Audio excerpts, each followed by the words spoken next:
अस्सलाम वालेकुम dear class. आज डे 9 है जिसमें हम जो है वो कंजक्शन के टॉपिक को डिस्कस करेंगे। कंजक्शन एक इटसेल्फ थोड़ा सा कॉम्प्लिकेटेड टॉपिक है। रीज़न यहाँ पर ये है क्योंकि मुख्तलिफ यहाँ पर हम यूज़ कर रहे होते हैं कंजक्शंस को। सो वो बड़ा कॉम्प्लिकेट कर रहा होता है स्टूडेंट्स को कि सर यहाँ पर एंड लगेगा, बिकॉज लगेगा, आल्दो लगेगा या दो लगेगा, तो कैसे पता चलेगा सर ये कैसे हमने कौन सी वाली चीज लगानी है। तो इसको हम बड़ा लॉजिकली समझेंगे, इसीलिए वीडियो को कंप्लीट देखिएगा। हम आज वाले लेक्चर में कुछ कंजक्शंस को कवर करेंगे, फिर लेक्चर नंबर 2 कल रिकॉर्ड होगा, उसको हम जो है वो कुछ ऑलमोस्ट उसमें जो है ना बाकी वाले कंजक्शन कवर कर लेंगे। इनको 2 पार्ट्स में डिवाइड करने का मकसद यह है ताकि आपको अच्छे से चीज लर्न हो जाए। आज जो हम कंजक्शन डिस्कस करेंगे उनमें एज सून एज और एज वेल एज, इन 3 कंजक्शंस को डिस्कस करेंगे।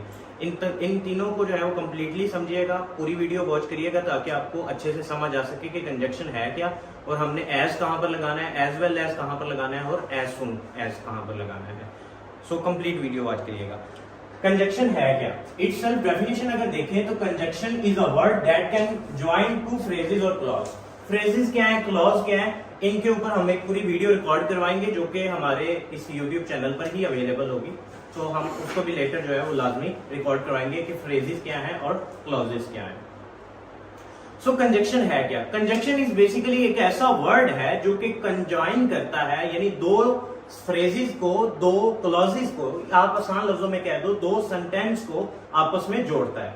2 सेंटेंस को आपस में जोड़ने वाला ऐसा वर्ड जो जोड़ रहा होगा उसको हम कहेंगे conjunction. So conjunction that comes from word conjoins. इसको कंजाइन से ये वर्ड निकला है। इसका मतलब ये होता है कि आपने 2 सेंटेंस को आपस में जोड़ना है। जैसे कि एक एग्जांपल ले लेते हैं, she likes singing and dancing. अब यहां पर अगर हम सिर्फ कहते हैं कि शी लाइक सिंगिंग डांसिंग, सो ये एक कंप्लीट सेंस नहीं देता था और एक सेंटेंस नहीं बन पाना था। इसके लिए हमने क्या किया, हमने 2 चीजों को आपस में ज्वाइन करने के लिए यहां पर किसका यूज किया, एंड का। सो एंड आपका क्या बन गया, कंजक्शन बन गया। एक और आप एग्जांपल ले लें, आई वॉज टायर्ड, मैं थका हुआ था, बट आई वर्क, लेकिन मैंने काम किया। अब देखिए आई वर्क मैंने काम किया एक अलग है, आई वॉज टायर्ड मैं थका हुआ था ये एक अलग चीज। अब दोनों को जोड़ने वाला कौन सा वर्ड है आपका, बट। तो बट आपका क्या बन गया, कंजक्शन। यानी कि ऐसा वर्ड जो कि आपके 2 सेंटेंस को आपस में ज्वाइन कर रहा हो वो आपका क्या कहलाएगा, कंजक्शन। अब कंजक्शन कौन कौन से हैं, एज है, एज वेल एज है, एज सून एज है, एज फॉर एज है, even though, Aldous, so, therefore, so, that, if, because, but, and. यानी ये सारे जो है वो आपके कंजक्शन ही है। लेकिन अब आप क्या करते हो कि मोस्टली हर जगह पर एंड, बिकॉज, इनके अलावा और चीजों को यूज नहीं करते हो, लेकिन इनके अलावा भी कंजक्शन है। अब आपको कैसे पता चलेगा कि कौन सा कंजक्शन कहां पर लगाना है, तो इसी को ही हम कंप्लीटली डिस्कस करेंगे इस वीडियो के अंदर, और इसके अलावा जो वीडियो नंबर 2 हमारा कल लेक्चर रिकॉर्ड होगा उसमें हम डिस्कस करेंगे। सबसे पहले जो हम यूज देखेंगे वो देखेंगे एज का, कि एज का कहां कहां पे यूज होता है। तो एज का बेसिकली 2 से 3 जगह पर अलग अलग तरह का यूज हो रहा है। पहला, अगर आप किसी चीज पे सेंटेंस में रीजन दे रहे हो, कोई वजह दे रहे हो, अगर आप सेंटेंस में वजह दे रहे हो कि मैं इस वजह से ये नहीं काम हो सका, तो जो तो हम बात कर रहे थे कि फर्स्ट हमारा जो एज का यूज है वो हम रीजन, जहां पर हम किसी भी चीज का 2 सेंटेंस में कोई रीजन दे रहे हो तो उसमें हम जो है एज का इस्तेमाल करेंगे। जैसे कि एक एग्जांपल लेते हैं, एज आई वॉज टायर्ड, क्योंकि मैं थका हुआ था, आई स्लेप्ट अर्ली, मैं जल्दी सो गया। अब देखें आपसे ये एक रीजन है कि मैं जल्दी क्यों सोया, क्योंकि मैं थका हुआ था। तो यानी यहां पर आप रीजन दे रहे हो कि मैं जल्दी क्यों सोया, क्योंकि मैं थका हुआ था। तो जिसमें आप रीजन दे रहे होते हो तो उसमें आप कौन सा कंजक्शन यूज करते हो, एज। उसके अलावा हम नेक्स्ट देख लेते हैं, इट वॉज रेनिंग, बारिश हो रही थी, आई स्टेड होम, मैं इसलिए घर रुक गया। अब मैं घर क्यों रुका, क्योंकि बारिश हो रही थी।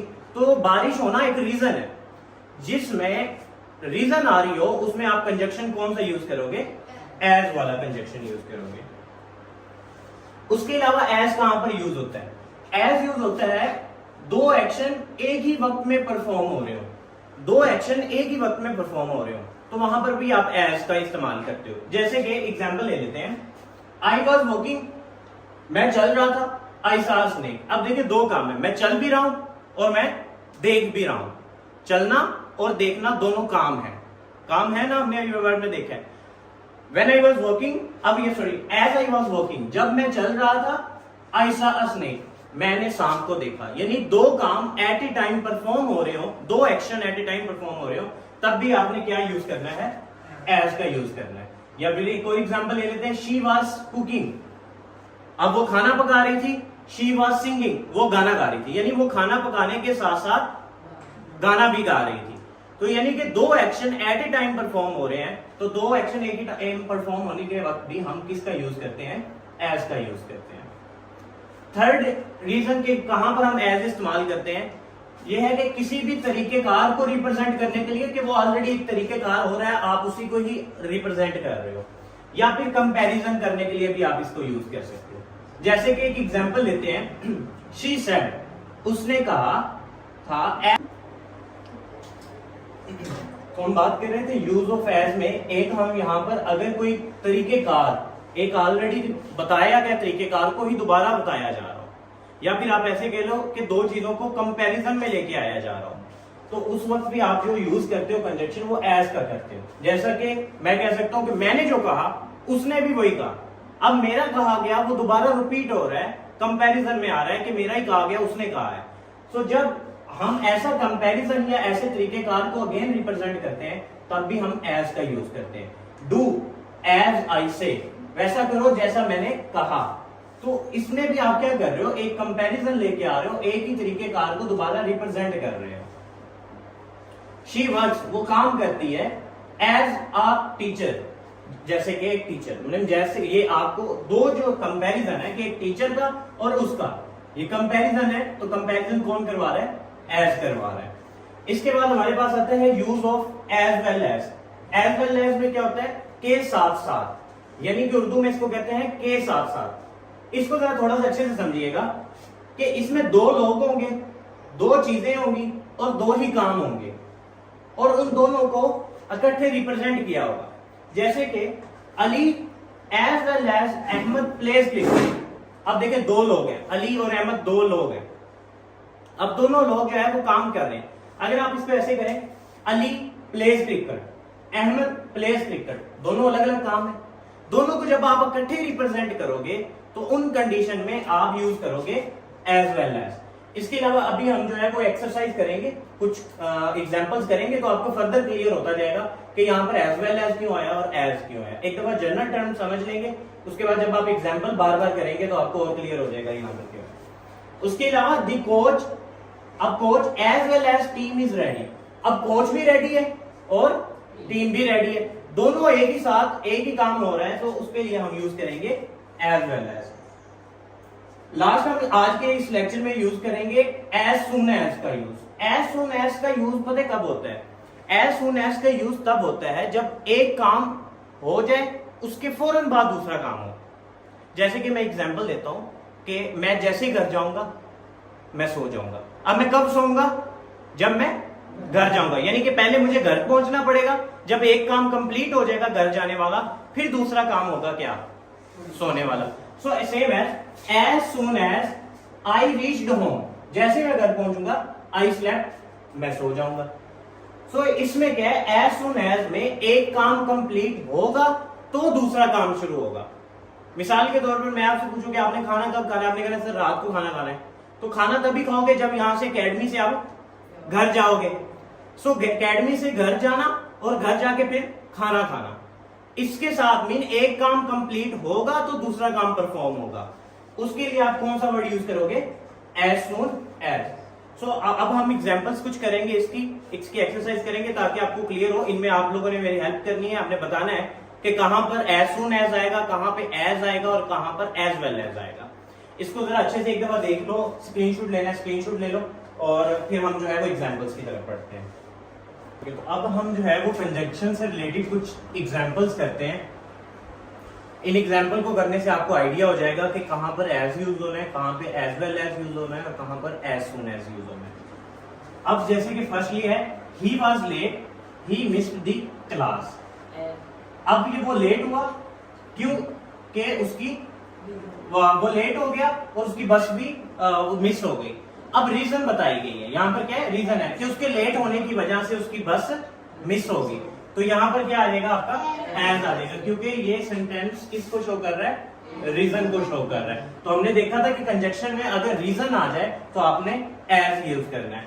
उसके अलावा डू यहां पर हमारे पास ये आएगा, यहाँ पर लाइक यहाँ पे आना था, डू डैश, अब तो आपने देख लिया वैसे भी, योर टीचर सेज, तो डू एज योर टीचर से। ये भी हमने दूसरा रूल देखा था एज की कंडीशन में कि आपको वही बात कहनी है या वही चीज है जो कि ऑलरेडी आपको कही गई है, यानी कि एक बेसिकली रिप्रेजेंटेटिव वर्ड होते हैं कि जैसा कहा गया वैसे ही करना है। सो यहां पर भी आपका क्या यूज होना है, एज यूज होना है। नेक्स्ट है हमारे पास Ahmad can swim dash dive. अब जो है अहमद स्विम भी कर सकता है और अहमद डाइविंग भी कर सकता है। अब दोनों काम कर सकता है, अहमद है एक ही पर्सन है, दोनों काम भी कर सकता है, डाइविंग भी कर सकता है और स्विम भी कर सकता है। तो क्या आ सकता है यहाँ पर, एज वेल एज, यानी कि वो डाइविंग भी कर सकता है और साथ जो है स्विमिंग भी कर सकता है। तो इसमें आएगा as well as. He is intelligent dash hard working. अब वो इंटेलिजेंट भी है और वो हार्ड वर्किंग भी है, तो यहां पर क्या आएगा, एज वेल एज ही आएगा। एग्जैक्टली यहां पर भी क्या आएगा, as well as. As well as की मैंने आपको बताया था कि दोनों काम ही दोनों काम जो है वो साथ साथ परफॉर्म हो रहे हो। एक मिसाल के तौर पर मैं आपसे एक एग्जांपल पूछता हूं, आप मुझे बताइएगा। मैं अब YouTube पे मिसाल के तौर पर आप YouTube पे लेक्चर ले रहे हो, साथ ही आपकी मम्मा जो है वो आपको बुला ले कि किचन में आ जाओ या मेरी बात सुनो। अब दोनों काम आपके एक ही साथ परफॉर्म हो रहे हैं, आप साथ वीडियो भी देख रहे हो और उधर से आपकी मम्मा आपको बुला भी रही है, तो इसमें भी क्या यूज होगा, एज वेल एज होगा, यानी कि दोनों काम एक ही साथ हो रहे हैं। नेक्स्ट है हमारे पास आई सा मैसेज आई रिप्लाइड। जब मैंने मैसेज देखा मैंने फिर रिप्लाई किया। अब यहां पर क्या आएगा, एज सून एज, यानी कि अब जब तक आप देखोगे नहीं तब तक आप रिप्लाई नहीं करोगे, यानी जब तक एक काम परफॉर्म हो नहीं जाएगा दूसरा काम तब तक एग्जिस्ट नहीं हो सकता। तो उसके लिए हमने यहां पर रखा as soon as. Same as the bell rang, जब घंटी बजी द स्टूडेंट लेफ्ट, सारे स्टूडेंट चले गए। एज सून एज कि जब तक घंटी नहीं बजेगी तब तक के स्टूडेंट यहां से बाहर नहीं जाएंगे। तो यानी एक काम परफॉर्म होगा तो ही दूसरा जो है वो इसके साथ होगा, तो इसमें भी आएगा एज सून एज। सो इसके साथ हमारी कुछ एग्जांपल्स थी वो कंजक्शन से रिलेटेड, जो कि आज हमने टॉपिक डिस्कस किया, जिसमें कंजक्शन की डेफिनेशन को देखा और उसके अलावा हमने एज सून एज और एज वेल एज को देखा। सो इनको जरा अच्छे से एक दफा फिर रिवाइज कर लीजिएगा। जो फिजिकल क्लास ले रहे हैं उनके लिए भी यही मैं कहूंगा, और जो ऑनलाइन क्लास ले रहे हैं उनके लिए भी मैं यही कहूंगा सभी स्टूडेंट को कि एक दफा लाजमी रिवीजन किया करें और चीजों को लाजमी सीखा करें। One thing is too much important in your life कि आपने अपनी जिंदगी में जब भी किसी चीज को कोई टाइम दिया है ना, कोई भी काम है उसको आप लिटिल बिट टाइम दे रहे हो, वो आपके स्किल से रिलेटेड भी है, तो वो आपको कहीं ना कहीं जिंदगी में लाजमी काम आएगा। आपका किया गया हर एक एक्शन का कुछ ना कुछ रिबर्टल मिलना है, जिसको हम कॉमनली दुनिया में ये भी कह देते हैं कि दुनिया एक मुकाफात अमल है, कोई भी काम परफॉर्म करो। सो सेम एज आप आज अगर इस 20 से 30 मिनट्स अकेडमी में आके कुछ सीख रहे हो ना, इवन बड़ा हार्श टेम्परेचर है और गर्मी है लेकिन आप फिर भी आ रहे हो, आपको इसका रिजल्ट कहीं ना कहीं फायदा होना है, जरूर है। ये एक नेचर का एक्सपेक्ट है कि आप इसमें ऐड करो कि जब आप कहीं पर कोई चीज कर रहे हो तो डिवोट कर रहे हो ना, इतनी गर्मी में आना एक बहुत बड़ी सेक्रीफाइस है, डिवोशन है, आप दे रहे हो तो आपको उसका रिजल्ट कहीं ना कहीं मिलना है। अगर आप ऑनलाइन व्यू कर रहे हो, आप कोई ना कोई टाइम दे रहे हो अपनी लर्निंग प्रोसीजर में, तो इसका आपको कहीं ना कहीं अल्टीमेटली फायदा होना है, इसका नुकसान तो होना नहीं है, लाजमी बात। सो जुड़े रहिए, कनेक्ट रहिए, रोजाना 20 से 30 मिनट निकाल के अपने इस इंग्लिश ग्रामर को लाजमी दें ताकि आप लर्न कर सकें। Thank you so much. अल्लाह हाफिज़। अस्सलाम वालेकुम डियर क्लास। इससे पहले हमने जो है वो कंजक्शन के बारे में डेफिनेशन को कवर किया था और कुछ कंजक्शन के वर्ड्स जिसमें as soon as well well as इसके अलावा एज को डिस्कस किया था। स्टूडेंट अपनी लाइफ में हम whenever we have to be done it something unique, तो हम कुछ एक्स्ट्रा जब कुछ करते हैं तो लाजमी उसका कुछ एक्स्ट्रा हमें रिटर्न मिलता लाजमी है। सो अपनी लाइफ में अगेन आई रिपीटेड, मैं हर लेक्चर में अपने लाजमी ये कहता हूँ ताकि आपके जहनों में ये बात बैठ जाए कि जब तक आप कुछ करोगे नहीं ना तब तक कुछ होगा नहीं। अब ज्यादातर 99% लोग जो हैं वो कुछ करते ही नहीं है और उससे पहले ही अज़म कर लेते हैं कि ऐसे करेंगे तो हमारे साथ ऐसा हो जाएगा, ऐसे करेंगे तो हमारे साथ ऐसा हो जाएगा। करते नहीं है, पहले अजम्पशन कर रहे हैं। वो किसी ने क्या खूब कहा था कि कहीं पहुंचने के लिए कहीं से निकलना पड़ता है।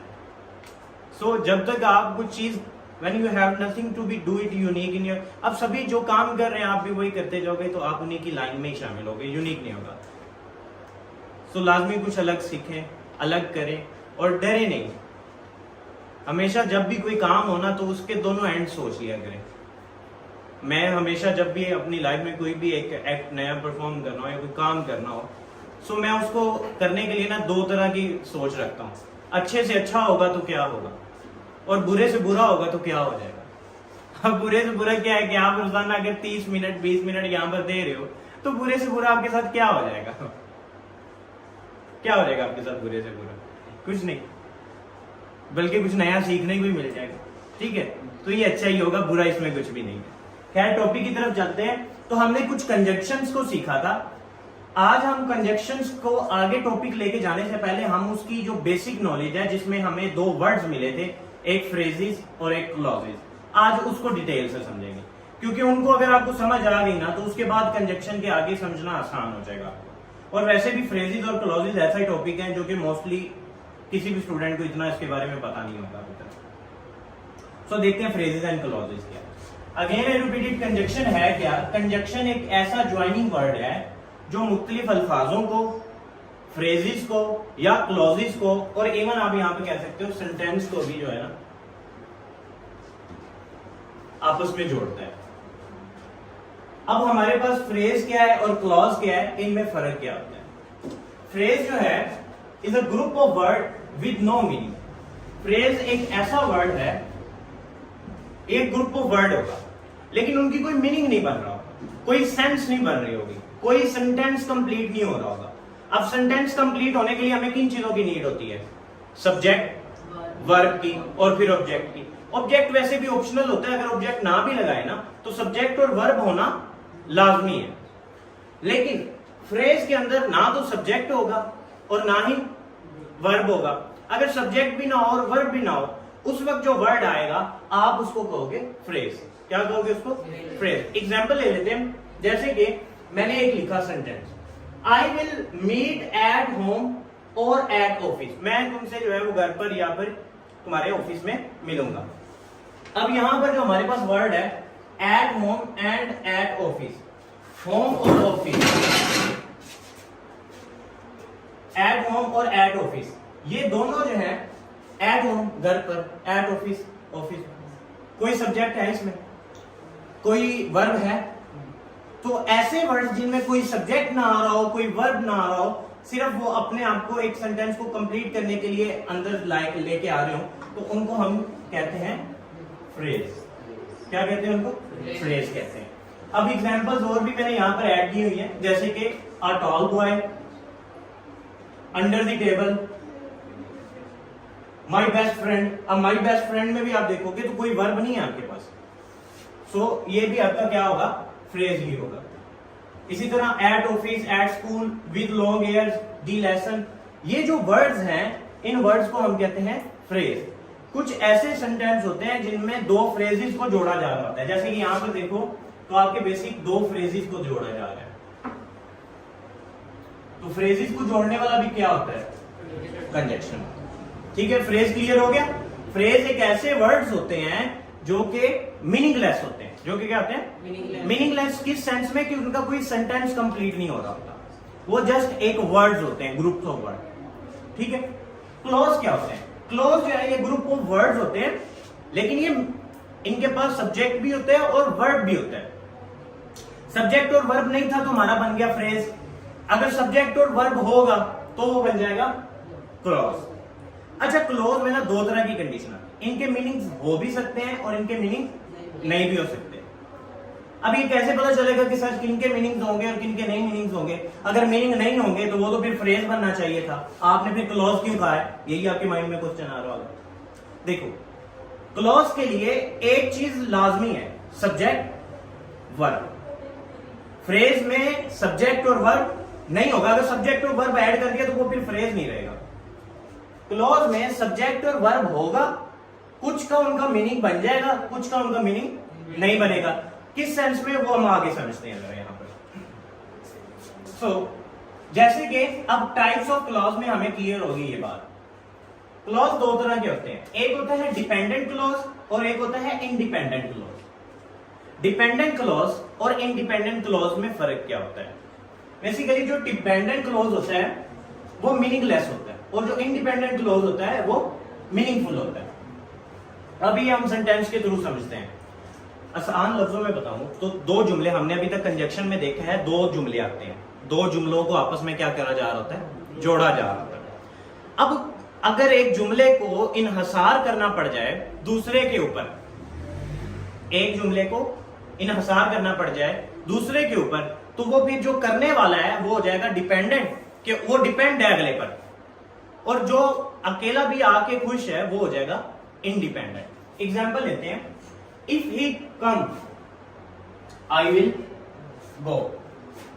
अब देखो जरा, अगर वो आएगा तो आई विल गो, मैं चला जाऊंगा, ठीक है। अगर वो आएगा, बात कंप्लीट नहीं हुई तो क्या होगा भाई? अगर वो आएगा की होएगा भाई साहब, क्या हो जाएगा ज्यादा से ज्यादा, ठीक है। तो अब हमें क्लियर नहीं है कि अगर वो आएगा तो क्या होगा, तो क्वेश्चन मार्क है, यानी इसने अपना मीनिंग कंप्लीट नहीं किया, तो ये कौन सा चला जाएगा? Dependent clause. अब इसको उल्टा, इसको देखो, आई विल गो, मैं चला जाऊंगा, बात कंप्लीट होगी, ये हो जाएगा independent clause. Independent clause. So इसमें एक चीज आप नोट करो, ही क्या है? सब्जेक्ट, कम क्या है? वर्ब। सब्जेक्ट भी आ गया, वर्ब भी आ गया, तो ये फिर फ्रेज बन सकता है? नहीं, ये क्या होगा? क्लॉज। और क्लॉज कौन सा होगा? ये इंडिपेंडेंट क्लॉज, ठीक है। इसमें भी देखो सब्जेक्ट और यहाँ पे क्या आ गया? वर्ब। तो ये भी हमारे पास क्या बन गया? क्लॉज। और कौन सा क्लॉज बन गया यहाँ पे? Independent clause. यानी कि फ्रेज के अंदर ना तो सब्जेक्ट होगा ना ही वर्ब होगा, लेकिन क्लॉज के अंदर सब्जेक्ट भी होगा और वर्ब भी होगा। अब डिपेंड करता है कि वो डिपेंडेंट है या वो इंडिपेंडेंट। अब इसी तरह आगे वाले आप लोगों ने मेरे साथ करवाते जाने। आल्दो अगरचे शी वाज टायर्ड, वो थकी हुई थी, शी कंप्लीटेड इट, लेकिन उसने अपना काम मुकम्मल किया। अब देखें जरा, अब दो हिस्सों में तोड़ दो। आल्दो शी वाज टायर्ड, अगरचे वो थकी हुई थी, तो क्या होगा? क्या किया? बात कंप्लीट नहीं है कि अगर वो थकी हुई थी, जैसे although she was tired she completed it. So यहां पर जो हमारे पास शी वाज टायर्ड, अगरचे वो थकी हुई थी, तो अभी बात कंप्लीट नहीं है, तो ये कौन सा क्लॉज हो जाएगा? Dependent clause. ये क्या हो जाएगा? डिपेंडेंट, यानी ये डिपेंड कर रहा है अगले पर। शी कंप्लीटेड हर वर्क, उसने अपना काम कंप्लीट कर लिया, ये कौन सा बन जाएगा? Independent clause. नेक्स्ट आप लोगों ने बताना है, if you studied hard you will pass the exam. अगर तुम मेहनत करोगे तो क्या होगा? अभी तक यानी कि बात कंप्लीट नहीं है, तो ये कौन सा होगा क्लॉज? Dependent clause. क्या होगा ये? यानी ये डिपेंड कर रहा है अगले पर, तो ये डिपेंडेंट क्लॉज हो जाएगा। And you will pass the exam, ये आपके पास हो जाएगा independent clause. As soon as bell rang student left the room. अच्छा ना, इसमें बाकी आप लोगों ने कर लेना, मैं आपको इसमें एक और वैसे जनरल बात बता देता हूं। जो जिसके साथ कंजक्शन आ जाता है वो हमेशा कैटेगरी ऑफ डिपेंडेंट में चला जाता है, लेकिन ऐसा भी हो सकता है कि कुछ ऐसे भी केसेस हैं जिसमें दोनों ही इंडिपेंडेंट आ जाए, दोनों ही इंडिपेंडेंट आ सकते हैं, ये भी एक केस हो सकता है। अब इसके लिए ना जो है वो कोऑर्डिनेट कंजक्शंस का ज्यादा इस्तेमाल होता है, वो मैं आप जनरल से बता देता हूं, बाकी हमारे आगे वाले लेक्चर्स में इस पर हम डिटेल से भी बात करेंगे। लाजमी नहीं है कि आपके क्लॉजेस में हमेशा जो है वो एक डिपेंडेंट और एक इंडिपेंडेंट हो। कुछ में जो है वो आपके पास हो सकते हैं दोनों इंडिपेंडेंट, जैसे कि इनके में जो वर्ड यूज होते हैं वो fan voice, F for and, nor,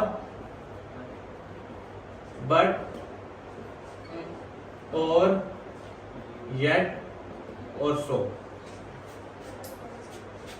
ये वर्ड्स अक्सर यूज होते हैं उनके लिए जहां पर दोनों जगह पर दोनों तरफ इंडिपेंडेंट क्लॉज हो, दोनों तरफ इंडिपेंडेंट क्लॉज होते हैं, तो वो मोस्टली ये यूज होते हैं। बाकी इन पर हम डिटेल से बात करेंगे।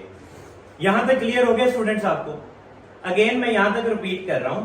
हमने देखा कि कंजक्शन जो है वो फ्रेजेस और क्लॉजेस को जोड़ता है। तो हमने देखा कि फ्रेजेस उनको कहा जाता है जिनका कोई मीन नहीं बनता, और क्लॉज उनको कहा जाता है जो कि सब्जेक्ट और वर्ब रखते हैं और एक कंप्लीट सेंस दे रहे होते हैं। अब क्लॉजेस की भी दो टाइप्स आई, डिपेंडेंट क्लॉज और इंडिपेंडेंट क्लॉज। डिपेंडेंट क्लॉज उन क्लॉजेस को कहा गया जो कि मीनिंगलेस थे, अपनी बात को कंप्लीट नहीं कर रहे थे, उनको कंप्लीट करने के लिए अगले सेंटेंस की या अगली बात की जरूरत पड़ रही थी। और इंडिपेंडेंट क्लॉज वो वाले क्लास थे जिनको फर्दर कोई भी किसी चीज की जरूरत नहीं है, अगर वो अकेले भी आए तो अपनी बात को समझा जाते हैं, कंप्लीट कर देते हैं। उसमें हमने कुछ एग्जाम्पल्स देखी।